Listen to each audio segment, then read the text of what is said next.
आज एक नई कहानी की शुरुआत करते हैं। वास्तविक सुहाग रात। सुनो, गुड्डी ने साड़ी से हाथ पोंछते हुए कहा। उसके पति रामू ने उसकी ओर घूरा। आज 10 तारीख है। शाम को तनख्वाह लेकर सीधे घर आना। उस मुँहे कलुए के साथ नोट दुगने करने के चक्कर में जुए के फर पर मत बैठ जाना। पिछले माह आधी तनख्वाह दे आए थे। ठीक है। मुंह बिचकाकर रामू साइकिल की चाबी लेकर बाहर निकल आया। गुड्डी पति को जाते हुए देखती रही जब तक कि वो आंखों से ओझल न हो गया और फिर लौटकर घर के कामों में लग गई। घर का कार्य निपटाकर उसे भी तो बाबूजी के यहाँ कोठी में काम करने जाना था और वहाँ से साहब जी के यहाँ खाना बनाने भी जाना था। उसने जल्दी जल्दी काम समाप्त किया और बाहर निकल गई। रास्ते में उसकी सहेली मीरा भी मिल गई और दोनों ही कॉलोनी में कार्य करने हेतु तेजी गति से चल पड़ी। गुड्डी और मीरा दोनों आस-पास रहती हैं। मीरा का पति कृष्णा भी गुड्डी के पति रामू के साथ उसी जूते की फैक्ट्री में काम करता है जहाँ उसका पति रामू करता है। दोनों सहेलियाँ चलते चलते बातें करती जा रही थी।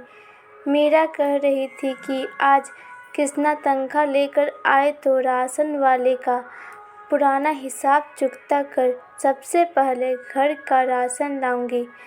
पिछले महीने तो तनख्वाह में से आधे तो दारू वाले के यहाँ ही खर्च कर आया था और जो पैसा बचा उससे मकान का किराया और बिजली का बिल भर गया। राशन वाले को पुराने उधार न चुका सकने के कारण नए महीने का राशन आने का तो प्रश्न ही नहीं उठता था। इस माह तो रोजाना सामान ला ला कर गृहस्थी चलाई है मैंने। कैसे कैसे दिन कटे हैं हमारे। गुड्डी की परेशानी भी कम नहीं थी, परंतु उसको एक कोठी पर और काम मिल गया जिससे उसकी कमाई बढ़ गई। दूसरे उसके बड़े बेटे ने एक स्कूटर रिपेयरिंग की दुकान पर कार्य करना शुरू कर दिया है और कुछ कमाई कर गुड्डी को पैसे दे देता है। उसका बेटा गुड्डी के 4 बेटे हैं, जबकि मीरा के पास 2 बेटे और 2 बेटियां हैं। गुड्डी का सबसे बड़ा बेटा लगभग 15 वर्ष का है। गुड्डी ने उसे पढ़ाने की बहुत कोशिश की, लेकिन पढ़ने में नकारा निकला और काम करने के लिए निकल गया।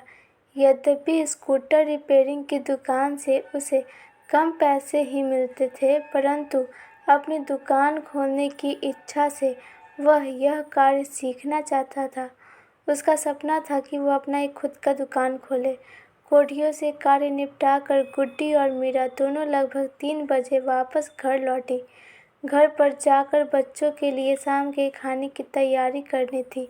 गुड्डी सोच रही थी कि यदि रामू आज पूरी तनख्वाह लेकर देता है तो सबसे पहले राशन वाले का हिसाब चुकता कर नए महीने के लिए सामान ले आऊँगी। उसे विश्वास था कि इस बार रामू पूरी तनख्वाह लेकर ही आएगा।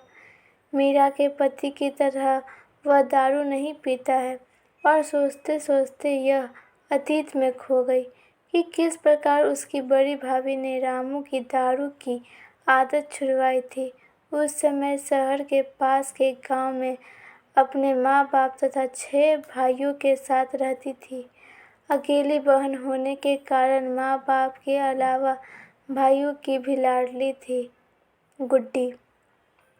गुड्डी जब बड़ी हुई तो उसकी शादी करा दी गई। धन्यवाद मित्रों। अगर आपको ये कहानी अच्छी लगे तो वीडियो को लाइक कीजिए, हमारे चैनल को सब्सक्राइब कीजिए और इस कहानी को दोस्तों के पास शेयर ज़रूर करें और कमेंट में बताइए कि आपको ये कहानी कैसी लगी। हम ऐसी ही दूसरी कहानी लेकर आएंगे।